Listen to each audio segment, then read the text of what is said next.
This week, things don't go quite as expected. Oh God, what will become of Missouri?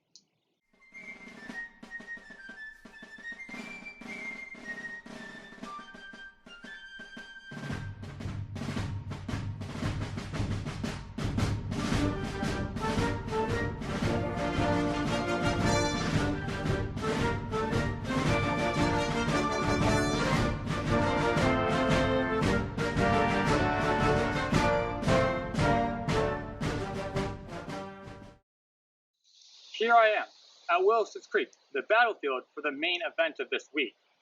Let's talk about Missouri. If you recall, last week, the Union Home Guard was securing Missouri in the north, while Nathaniel Lyon and his men were taking it through the south. Well, after the Battle of Doug Springs from last week, Nathaniel Lyon decided to camp at Springfield, Missouri, and the Confederates camped 10 miles away at Wilson's Creek. Before I get into the battle, let's talk about both armies. According to our reports, the Union Army is led by Brigadier General Nathaniel Lyon. His Assistant Inspector General is Brigadier General Thomas Sweeney, and his Chief of Staff is John M. Schofield. His entire army is made up of 4 brigades. The first is led by Major Samuel D. Sturgis. It is made up of companies B, C, and D of the 1st U.S. Infantry, plus some U.S. Rangers. This entire makeup is around 300 men. It's also the 2nd Missouri Infantry, which is around 150 men. Company I of the 2nd Kansas Infantry, they'll actually be mounted for this battle. We're numbering around 350 strong, and 84 men of Company F of the 2nd U.S. Artillery. The 2nd Brigade is led by Colonel Franz Sigel.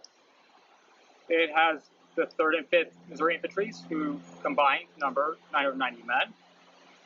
Company I of the 1st U.S. Cavalry, which has 65 men. Company C of the 2nd Dragoons with 60 men, and 85 men of Back Off's Artillery, combined 1,200 men. The 3rd Brigade is led by Lieutenant Colonel George Andrews. It is made up of companies B and E of the 2nd U.S. Infantry, plus 2 companies of U.S. Regulars, around 275 men, and 775 men of the 1st Missouri Infantry. Combined, that's 1,116 marching men under the 3rd Brigade, plus 66 men of the Du Bois Battery, which is part of this. And the 4th and final brigade is led by Colonel George Deitzler. It's made up of 800 men of the 1st Iowa, 800 men of the 1st Kansas, 600 men of the 2nd Kansas, and 21 men of the 13th Illinois. Altogether, that's 2,221 men of the 4th Brigade. In the end, at complete disposal, 5,431 men are under Brigadier General Lyon's total banner for this battle. Unlike the Union, where it's obvious that Lyon is in control of the entire thing, the Confederacy has 3 leaders. There is Brigadier General Benjamin McCulloch, in control of his own brigade, Brigadier General Nicholas Pierce, who's in charge of the Arkansas State Troopers, and of course, Major General Sterling Price of the Missouri State Guard. McCulloch's brigade is made up of 2,720 men. The Arkansas State Troopers bring 2,234 men to the fight, and of course, there is the Missouri State Guard. It brings 5 divisions to the fight: 2nd, 3rd, 4th, 6th, and 7th. The 2nd Division is led by Brigadier General James Raines, with an infantry brigade led by Colonel Richard Whiteman, made of the 1st through 4th Missouri, a cavalry brigade led by Colonel James Cawthon, and artillery led by Captain Hiram Bledsoe. They number around 2,000 men. The 3rd Division led by Brigadier General John Bullock Jr. and has 530 men. The 4th Division is led by Brigadier General William Y. Slack and has 934 men. The 6th Division is led by Brigadier General Mosby Parsons and has 523 men. And the 7th Division is led by Brigadier General James McBridge and has 645 men. This is around 12,000 men in total. As you can tell, the Union is outnumbered more than 2 to 1, and Lyon also knows this. He wants to move to a more defendable location at Rolla, Missouri, but he's quite worried that during any sort of withdrawal, the Confederates might attack him.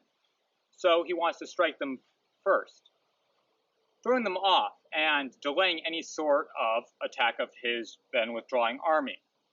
Sigel comes up with a plan to accomplish this. Divide the forces in two.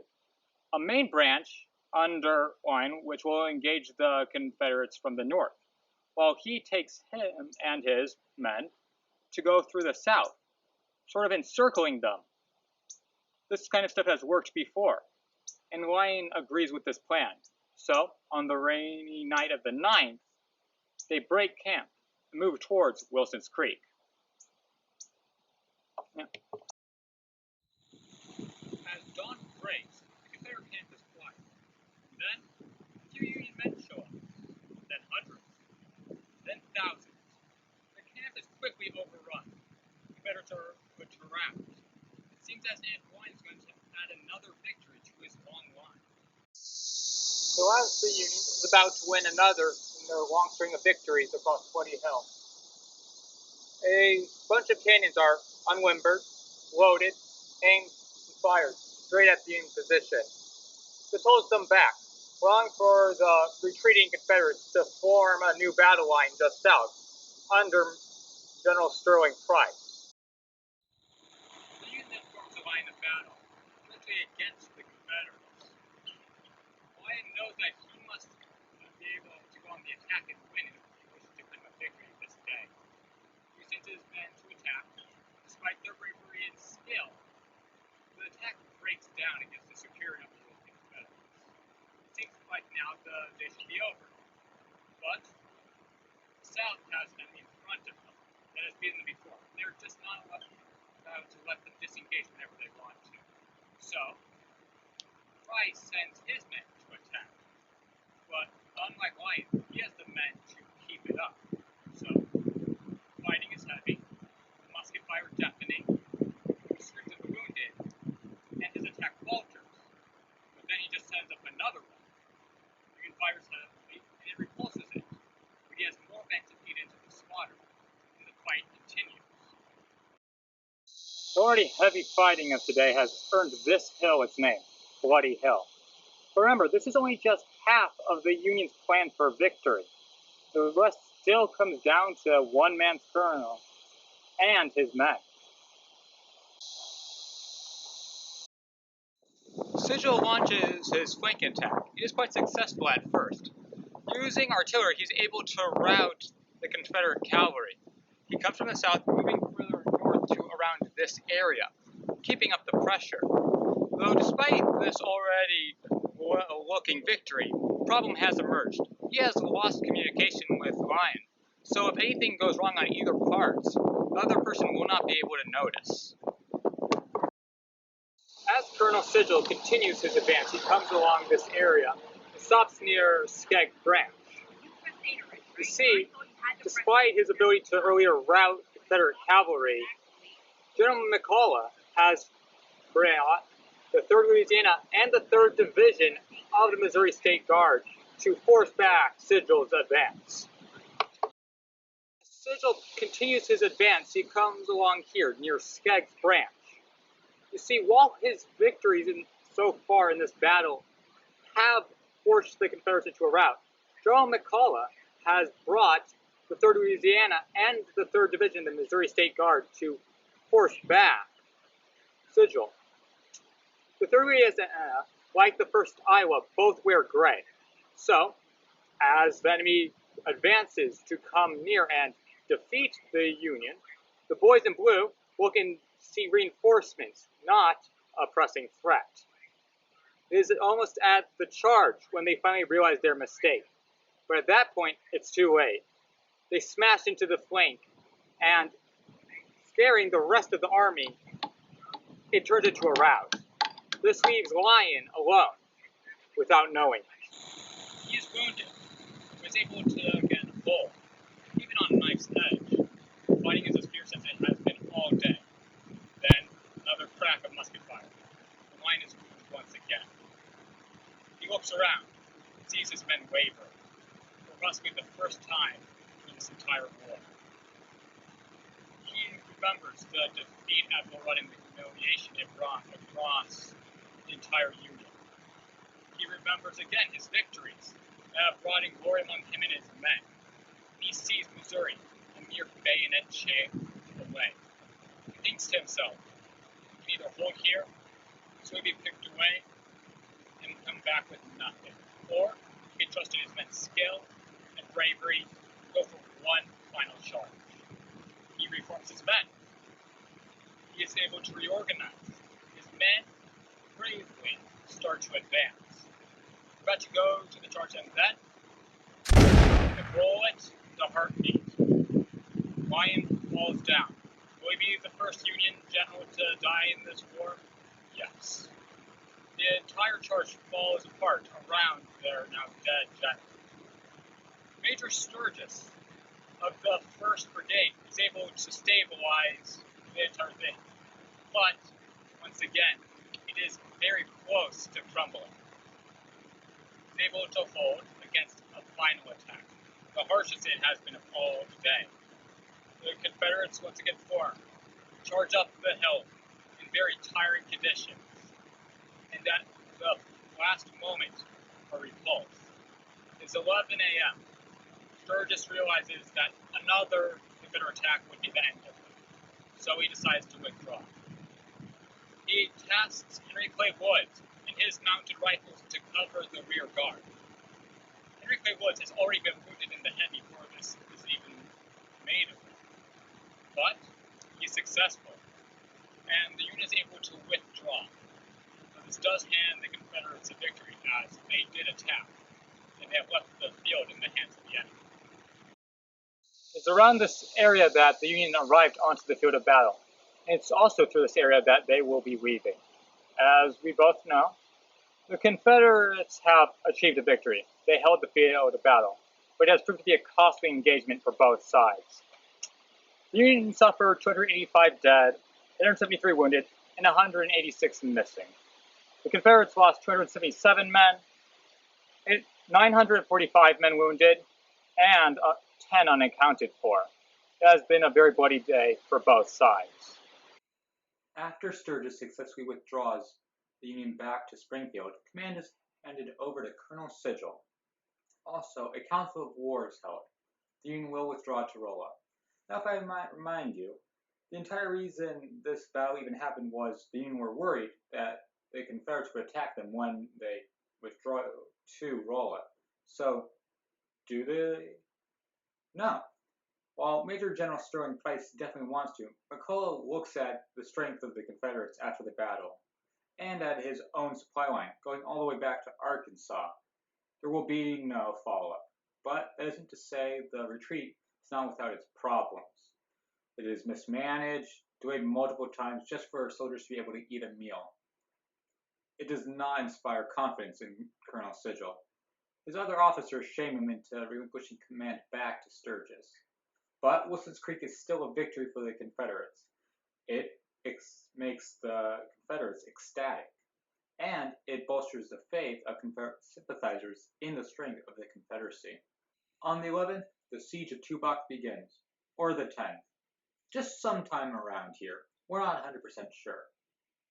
What we are sure of is 200 Apache warriors siege Tubac. Well, they have some hope. For while they siege one side, Mexican bandits siege another. For 3 days alone, the civilians hold out, but on the 4th, they feel the need to call in some militia.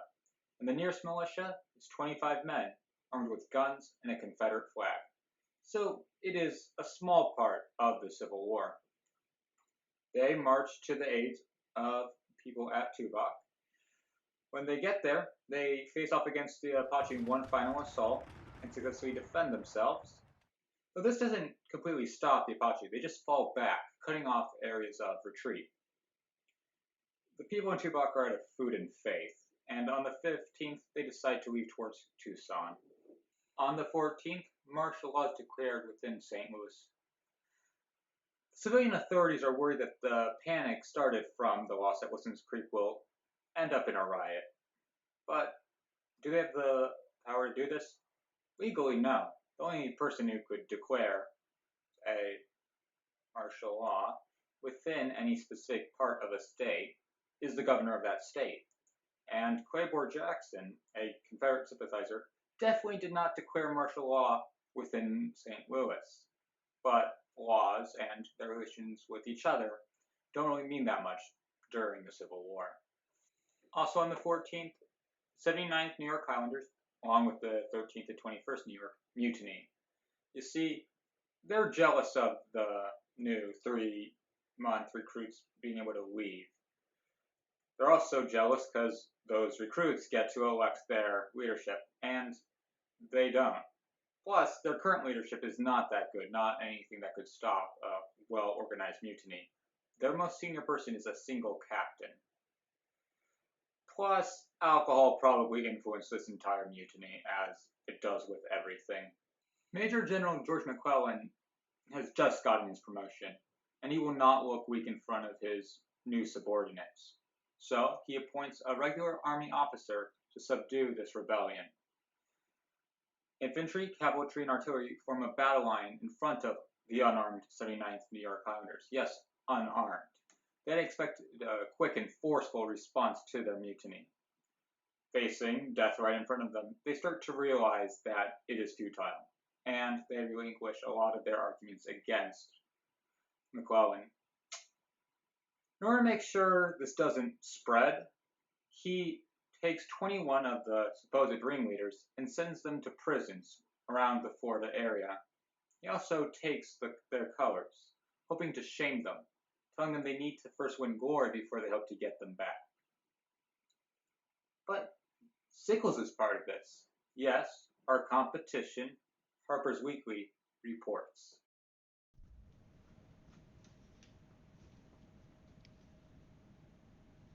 The scene during the reading of the order of George McClellan was exceedingly impressive.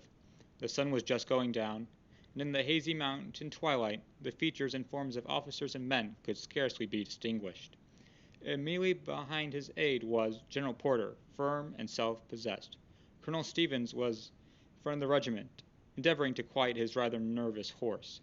In the rear of the regulars, and a little distance apart, General Sickles sat carelessly on his horseback, coolly smoking a cigar and conversing with some friends. At one time during the reading, a murmur passed through the lines of the mutineers. When the portion of the order directing the regiment to surrender its colors was read, a private in one of the rear lines cried out in broad Scotch tones, "Let's keep the color, boys!" No response was made by the remainder of the regiment. Major Sykes at once rode up the line to where the voice was heard. It would have been more than the soldier's life was worth had he been discovered at the moment in pistol range by any of the officers. First thing on the 15th, reinforcements are sent to Missouri, hoping to keep a lot of Nathaniel Lyon's earlier gains from falling into the hands of the Confederacy. Also on the 15th, the Army of the Potomac is bolstered as individual units in Virginia are added into the military district of the Potomac. And the final thing on the 15th, the Department of the Cumberland and the Department of Kentucky are merged under Robert Anderson. But Robert Anderson is sickly, and it's a very fair question to ask, how long will it take before his failing health will stop him from fulfilling his responsibilities? You should consider yourself lucky this week, because while we already had Sickles, we get double the Sickles this week. You might remember that last week I told you Sickles and Wyckoff met up, and this is true. And Wyckoff actually happens to know Mary Todd Lincoln, yes, the president's wife. Miss Lincoln has not had the easiest time. She is characterized, she has frequent mood swings. She's just unlikable. She doesn't buy from DC politicians. She embezzles. She doesn't have a lot of friends, to put it in the least. But Sickles stinks. If he can kick his already immeasurable charm up to 11, he could gain a very powerful ally in the White House. We'll see what comes of that next week. So this week ends with Nathaniel Lyon gone but not forgotten, the entire question of Missouri up in the air, and the signs of a very angry army under the Union. But will the Confederates be able to capitalize on this? They haven't in the past. We'll see if the tides of war will soon change in the coming weeks. Hello, it's the entire Civil War week by week team here. If you like this video and want to see more, you can click here for a playlist of the entire war up till now. If you really liked the video and want to be made alert the second the next one comes out, you can click around here to subscribe. If you liked the video but have problems with commitment, you can click here-ish to watch another video. If you liked the video, please like it. And if you disliked the video, well, you're a traitor and I'll link into you as soon as possible.